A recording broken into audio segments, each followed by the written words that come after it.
예레미야 37장 말씀부터 해서 이제 마지막 장까지 유다 나라가 멸망당하고 또 예레미야가 계속해서 고초를 겪는 내용들을 우리 볼 수가 있겠습니다. 1절 말씀에 보면 때는 이제 시드기야 왕 때, 그러니까 유다의 이제 마지막 왕인 시드기야 왕이 되겠습니다. 시드기야 왕 때 1절 말씀을 한번 보시면 바벨론의 느부갓네살 왕이 그를 유다 땅의 왕으로 삼음이었더라.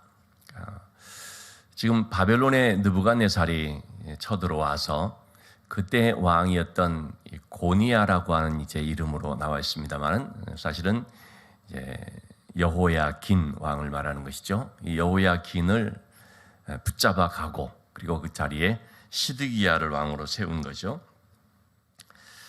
자, 그런데요, 우리 2절 말씀을 한번 보시면 시드기야가 왕이 되는데 그와 그의 신하와 그의 땅 백성이 여호와께서 선지자 예레미야에게 하신 말씀을 듣지 아니하니라.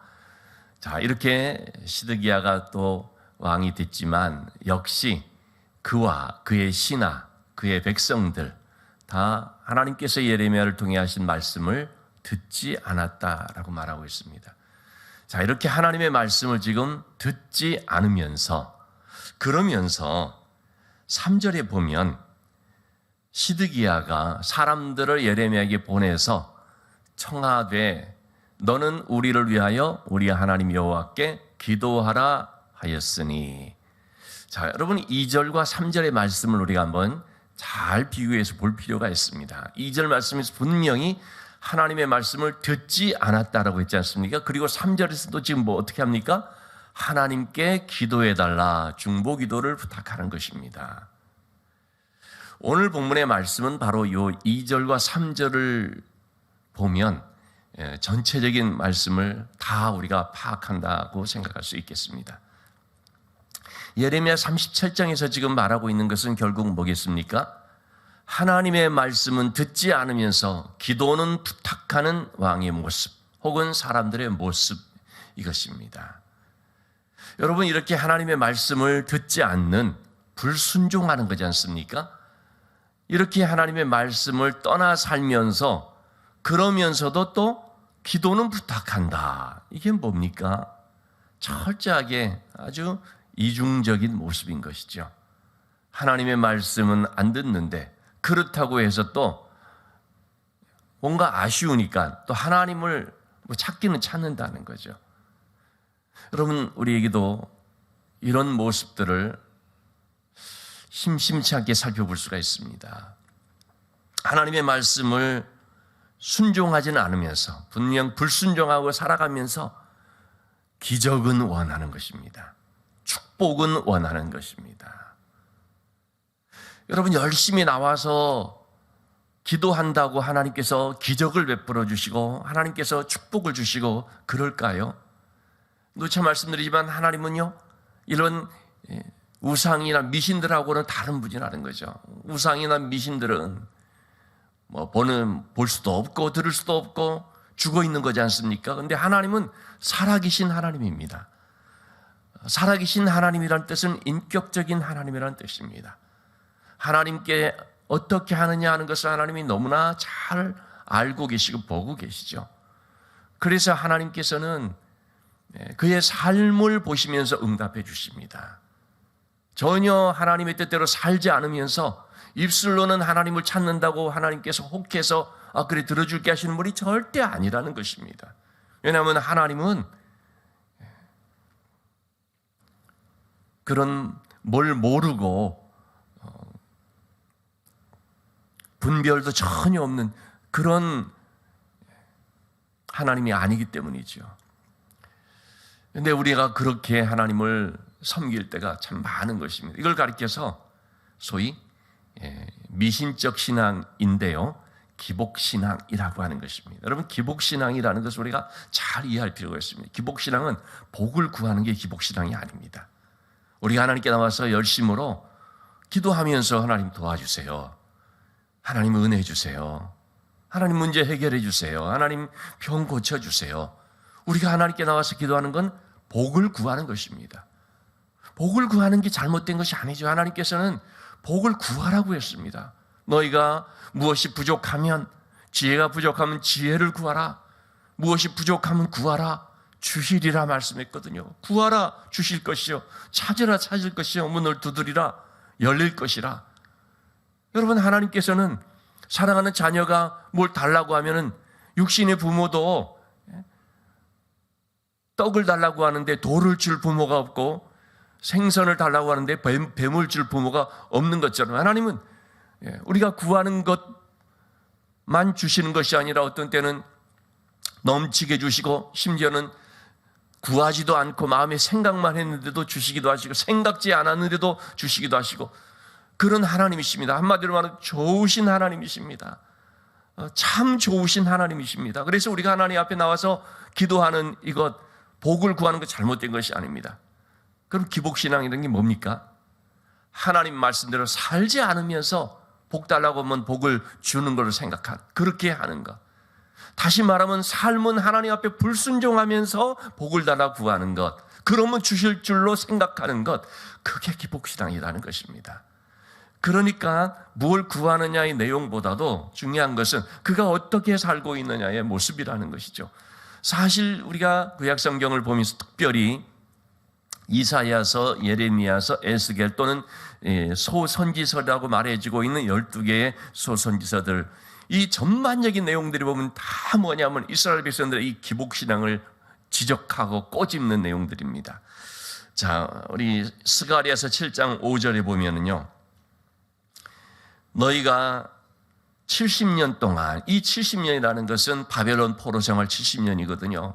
그들이 너무나 하나님 앞에서 형식적이고 외식적이고 또 위선적인 이런 신앙생활을 하고 있었기 때문에 하나님께서 그들을 징치하고 그들을 좀 연단하기 위한 목적으로서 어쩔 수 없이 바벨론에 의해 그들이 끌려가서 바벨론 땅에서 70년 포로 생활을 하게 되지 않습니까? 예레미야에서 지금 중점적으로 말하는 것이 하나님의 뜻은 바벨론에게 이 나라가 멸망당해서 그들에게 끌려가서 바벨론 땅에서 70년 포로 생활을 하고 오는 것이다 하는 것이 계속적인 말씀이었죠.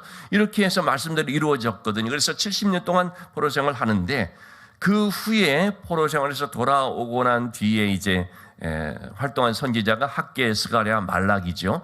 그러니까 포로 이후에 그런 쓰인 말씀이 스가랴서입니다. 스가랴서 7장 5절에서 너희가 70년 동안 이제 이 포로 생활 가운데 있으면서 5월 달에 또는 7월 달, 그러니까 다섯째 달, 일곱째 달에 금식하면서 애통했거니와. 여러분, 그들은 또 포로 생활 가면서도요, 또 이런 절기는 또 잘 지킨 것입니다. 그래서 금식의 절기를 정해가지고 다섯째 달, 일곱째 달에 이렇게 금식하며 애통했다는 것입니다. 그러면서 하는 말이 뭐냐? 그 금식이 나를 위하여서 한 것이냐, 날 위하여서 한 것이냐, 두 번씩 얘기를 합니다. 그 금식이 날 위해서 한 것이냐, 날 위해서 한 것이냐. 여러분, 그들이 금식을 하는 거예요. 그런데 하나님께서 하시는 말씀은 뭡니까? 그게 날 위해서 한 것이냐, 너를 위해서 하는 거 아니냐는 것입니다. 자기 만족을 위해서, 자기들의 어떤 신앙적, 어떤 그 종교적인 그런 행위를 위해서 그렇게 한 거 아니냐, 하나님 말씀하는 것입니다. 여러분, 이것은 굉장히 중요한 말씀이고 무서운 말씀인 거죠. 하나님께서는 다 아시는 것입니다. 이게 지금 형식적인 것인지, 그들이 지금 하나님의 말씀을 순종하면서 말씀 가운데 살면서 하나님의 은혜를 구하는 것인지, 아니면 전혀 하나님 말씀 듣지 않고 자기들 마음대로 살아가면서 좀 궁하니까 찾아와서 나 좀 도와달라, 발등에 불이 떨어지니까 다급한 상황에서 이거 좀 꺼달라, 이렇게 위기를 모면하려고 하는 것인지, 하나님 너무나 잘 아는 것입니다. 진정으로 하나님 앞에 참여하면서 진정성 있게 하나님을 찾는 것인지, 아니면 순간의 위기를 모면하고자 하는 뜻에서 하나님을 이용하는 방편으로 삼는 것인지 하나님이 잘 안다는 거죠. 지금 예레미야가 처한 이 상황도 바로 이와 같은 모습인 것입니다. 그래서 저는 37장 오늘 말씀이 길게 쭉 나와 있지만, 이 말씀의, 오늘 말씀의 핵심은 2절, 3절에 그냥 딱 나와 있다고 생각이 드는 것입니다. 말씀은 듣지 않는데 바벨론이 쳐들어와서 포위하니까 다급한 상황이 돼서 그래서 찾아와서 우리 위해서 기도해달라. 여러분, 그렇게 해도 통하겠습니까? 하나님께서 구하는 것은, 하나님께서 우리에게 원하는 것은 우리의 삶이 하나님의 말씀을 따라서 순종하는 삶이 되기를 원하는 거죠. 하나님께 완전히 순종하는 삶이 되기를 원하는 것이죠. 여러분, 아브라함이 복을 받았는데 아브라함도 물론 하나님 앞에 기도하는 삶을 살았겠죠. 그런데 아브라함이 하나님께 그냥 계속 복을 달라, 이거 해달라, 그렇게 구함으로써 복을 받았을까요? 그렇지가 않죠. 아브라함이 하나님의 은혜를 받고 정말 믿음의 조상으로 귀하게 쓰임 받고 대대를 이어서 이렇게 믿음의 복을 주시거나 물질의 복을 주신 이유는 무엇 때문입니까? 아브라함이 하나님의 말씀을 순종했기 때문입니다. 독자 이삭을 바쳐라. 알겠습니다. 믿음으로 순종하니까 하나님께서는 예비하신 복을 주시고 또 자녀들이 또 그런 믿음의 유산을 이어받아서 그렇게 믿음의 삶을 삶으로 또 복을 받는 가정이 되고, 여러분, 정말 우리에게 중요한 것, 참으로 오늘도 이 새벽에 나와서 하나님 앞에 기도하는 사람들이기 때문에 참으로 우리에게 중요한 것 뭡니까? 이러한 나의 기도의 열심을 가지고 하나님을 움직이고 소위 말하는 보좌를 움직이는 기도, 그렇게 되는 것이 아니라 내 삶이 하나님 앞에 어떤가, 그 삶으로 내가 응답받는 것이다 라는 사실을 우리가 기억해야 되겠다는 것이죠. 그래서 기도 열심히 하는 사람일수록요, 하나님 말씀에 순종하는 삶을 살아가야 됩니다. 하나님의 말씀을 잘 듣는 삶을 살아야 되는 거죠. 하나님은 만홀히 여김을 받지 않습니다. 하나님은 그렇게 쉽게 속고 눈 가리고 아웅 그렇게 삼을 대상이 아니다 하는 것을 우리가 늘 기억해야 됩니다. 자, 우리 4절의 말씀을 한번 보면은요, 그때 예레미야가 갇히지 않았고 백성 가운데 출입하는데 5절 말씀입니다. 바로의 군대가 애굽에서 나오매 예루살렘을 에워싼 갈대아인이 그 소문을 듣고 예루살렘에서 떠났더라. 바벨론이 예루살렘을 포위하고 있었는데 애굽에 있는 바로의 군대가 이 이스라엘을 좀 돕기 위해서 나온다는 소식을 듣게 됐죠. 그러니까 일시적으로 느부갓네살 왕이 군대를 풀어서 철수를 합니다. 그건 일시적인 것이었습니다. 그런데 이걸 보았을 때 사람들이 바벨론 군대가 물러갔구나라고 생각을 한 것입니다. 이제 다시는 애굽의 군대가 쳐들어올 일이 없구나 생각을 하는 것입니다. 그러니까 이제는 위험이 사라졌지 않습니까? 사실은 다시 쳐들어와서 이스라엘이 무너지거든요. 그런데 그 직전에 일시적으로 바벨론 군대가 물러가니까 완전 좋아진 줄을 생각을 하고 이제 깨끗이 나은 줄을 생각하는 것입니다. 여러분, 우리 그런 경우 있지 않습니까? 임종을 앞두신 분이요, 일시적으로 좋아지는 경우가 있습니다. 제가 좀 그런 경우들을, 임종을 여러 번 경험을 하면서 그런 경우들을 좀 이렇게 여러 차례 좀 봤거든요. 그래서 참 그렇구나. 제가 의학적인 면에서는 잘 모르지만 그런 현상들이 좀 있는 것을 이렇게 볼 수 있다는 것이죠. 순간 수치도 올라가고 막 좋아지는 것처럼 보여서 착각을 일으켜요. 좋아지는 거 아닌가? 암이 낫는 거 아닌가? 근데 그것은 한 일시적인 그런 현상이더라고요. 결국 조금 있다가 돌아가시게 됩니다. 근데 그걸 보고서 이제 낫는다 생각하면 안 되죠. 전문가인 의사 선생님 말씀을 들어야죠. 그래서 물어볼 때 이것은 지금 이렇게 나아가는 것이 아닙니다 라고 하면 그렇구나 받아들여야 되는 거죠. 그런데 그럴 때에 아니야, 의사 선생님이 틀렸어, 나아지고 있는데 퇴원해야지, 그렇게 돼버리면 이거 크게 잘못하는 거 하지 않습니까? 지금 유다 백성들도 마찬가지거든요. 일시적으로 좀 물러간 것입니다. 그러자 시드기야 왕이나 백성들이 이제 다 됐다, 이제 우리 완전히 풀려났다 라고 생각을 하게 되죠. 그럴 때 이제 예레미야가 그렇지 않다고 얘기를 하는 것입니다. 속지 말라고 얘기를 하는 것입니다. 참 우리는 이렇게 한 순간의 어떤 위기를 모면하면 그러면 이제는 나를 힘들게 하는 그런 것들이 이제 없어졌겠지라고 생각할 수 있는데 전혀 그렇지 않습니다. 우리가 온전히 회개하고 온전히 바뀌지 않는 이상은요, 항상 우리 속에는 여러 가지 그런 문제들, 시험들이 계속 이렇게 주어질 수가 있는 것입니다. 자, 어쨌든 이와 같은 그런 상황이 이제 되었는데 9절 말씀에서, 자, 9절 말씀에 하나님께서 말씀하십니다. 너희는 스스로 속여 말하기를 갈대아인이 반드시 우리를 떠나리라 하지 말라. 그들이 떠나지 아니하리라. 거짓 선지자들이 이때 막 기승을 부리는 거예요. 다시는 쳐들어오지 않는다. 이제 완전히 우리가 참 평안함을 얻었다. 하나님이 우리 기도 응답해 주셨다. 그런 식으로 얘기를 하게 될 때 사람들이 또 거기에 막 현혹되고 혹하고 하는 거거든요. 하나님 말씀하시는 것입니다. 속지 마라. 갈대아 군대, 바벨론 군대가 떠난 거 아니다.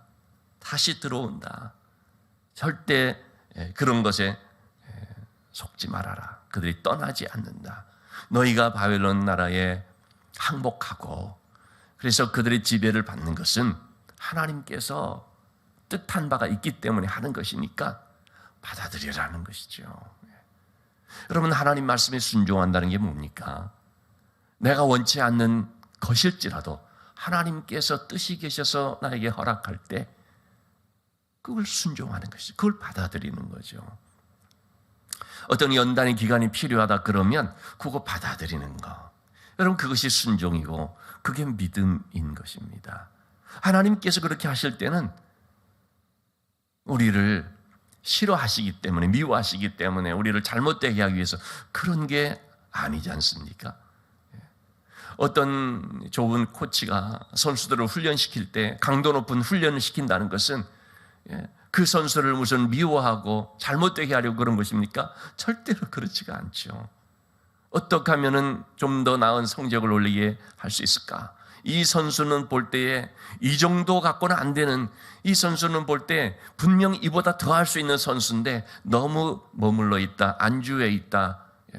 소위 여러분 그런 거 있지 않습니까? 게으른 천재라는 표현을 쓰잖아요. 정말 타고난 그런 선수인데요, 훈련을 싫어하고 게을러서, 그래서 참 손흥민 같이 필 수 있는 선수가 국가대표도 한번 하지 못하고 그냥 쉽게 접혀져 버리는 이런 일들이 참 많다고 하거든요.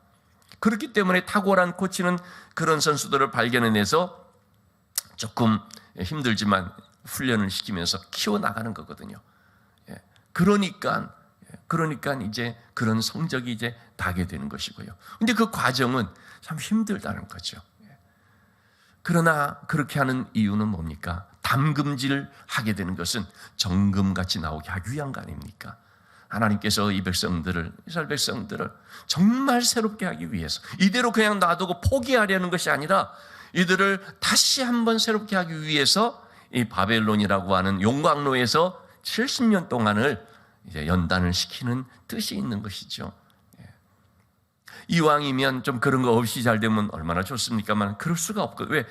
너무나 이것은 어그러졌기 때문에, 어긋난 가운데 있기 때문에. 여러분, 그래서 어떤 환자에게는 수술이 반드시 필요할 수가 있거든요. 이거는 어떤 다른 약이라든지 다른 걸로 해서 고칠 수가 없고, 이건 반드시 수술해야 되는 경우가 있지 않습니까? 그런데 그때 또 다른 어떤 의사 선생님이 와서 이거 수술 안 해도 됩니다. 아니, 다른 의사 선생님은 수술해야 된다고 했는데요. 그분이 경험이 없어서 그렇습니다. 내가 더 경험이 많은데 수술 안 해도 됩니다. 수술 안 하고도 나을 수 있습니다. 라고 얘기하면 환자 입장은 어떻습니까? 야, 이거 복음이로구나. 이분 진짜로구나. 이전 선생님은 조금 실력이 좀 딸리고 이분이 더 경험이 많고 그렇구나. 여러분, 우리가 그렇게 생각되기 참 쉽거든요. 안 쓰시면 얼마나 좋겠습니까? 사실은 그게 아닌데, 그렇게 말하는 사람이 틀린 말인데, 근데 우리는 그게 나한테 더 부담이 없으니까, 듣기 좋으니까 쏠리는 경우들이 막 있는 거죠. 근데 여러분, 수술해야만 되는 것은 꼭 수술을 해야만 되더라고요. 이게. 결국은 나중에 수술을 하게 되면서 좀 더 빨리 했으면 더 좋을 뻔했는데 후회하는 일들이 얼마나 많습니까? 자, 이처럼 여러분 예레미야와 관계된 이런 가운데 이런 일 속에서도 이 거짓 선지자들이 자꾸 이렇게 괜찮다, 다시는 안 온다 하는 말들이 있기 때문에 하나님께서 분명하게 얘기를 해준 것이죠. 아니다. 반드시 바벨론에게 항복해야만 된다고 얘기를 하게 됩니다. 예레미야는 바로 그런 것 때문에 끌려가고요. 요나단이라는 사람, 서기관 요나단이 집에 구금돼서 개인적인 그런 감옥에 갇혀서 이렇게 되죠. 자, 그럴 때 17절 말씀에 보면은요, 시드기야 왕이 사람을 몰래 보내서 예레미야를 좀 불러냅니다. 그러면서 하나님께 받은 말씀이 있느냐 묻는데 예레미야가 또 대답을 하죠. 왕이 바벨론 왕의 손에 넘겨집니다. 그러면서 19절에 보면 또 얘기를 합니다. 바벨론의 왕이 와서 왕과 이 땅을 차지하지 아니하라고 예언한 왕의 선지자들이 이제 어디 있습니까? 왕이요, 바벨론이 이렇게 침공한 것을 봤지 않습니까? 절대 침공하지 않으리라고 한 그런 거짓 선지자들이 지금 다 어디 있습니까? 그러니까 시드기야 왕이 아는 것입니다. 근데 문제는 시드기야 왕이 이렇게 예레미야를 찾긴 찾는데, 그런데 자꾸 어떤 방편이라고요? 요 순간의 위기만 자꾸 넘어가려고 하는. 그러니까 참 이중적이라는 것입니다. 예레미야가 지금 갇혀 있습니다. 그러면 시드기야 어떻게 해야 됩니까? 풀어줘야 되잖아요. 근데 안 풀어줘요. 그러니까 듣는 것 같으면서 예레미야를 하나님의 사람으로서 인정하는 것도 같은데, 그런데 또 말은 듣지 않는. 여러분, 우리도 그렇습니다. 하나님의 말씀을 들을 때 내가 원하는 말, 내가 듣고 싶은 말만 찾아드리려고 하게 된다면, 그러면 우리는 결국 하나님의 말씀을 듣지 않는 자가 되어버릴 수가 있는 것이죠. 여러분, 하나님 말씀이 틀림없는 진리의 말씀입니까? 그렇다면 나에게 좀 불편해도, 내 마음에 좀 찔림이 돼도, 그래도 여러분, 우리는 그 말씀을 정말 잘 들어야 할 줄로 믿습니다. 하나님의 말씀은 달고 오묘한 진리의 생명의 말씀이지 않습니까? 그런데 그것은 단지 듣기 좋아서 그런 것이 아니죠. 우리를 살리는 말씀이기 때문에 그런 것이죠. 그래서 양약은 입에 쓰지만 몸에 좋은 것처럼 우리가 이 하나님의 말씀은 때로 우리에게 쓰라릴 수 있지만, 그러나 우리를 살리는 말씀이라는 걸 기억하면서 오늘도 여러분, 우리가 하나님의 말씀을 듣기 위해 힘쓰는, 하나님의 말씀을 순종하는 삶으로 나가는, 그래서 응답받는, 그래서 하나님 보시기에 참 하나님 마음에 합한 그런 믿음의 삶이 되기를 주님의 이름으로 축원합니다.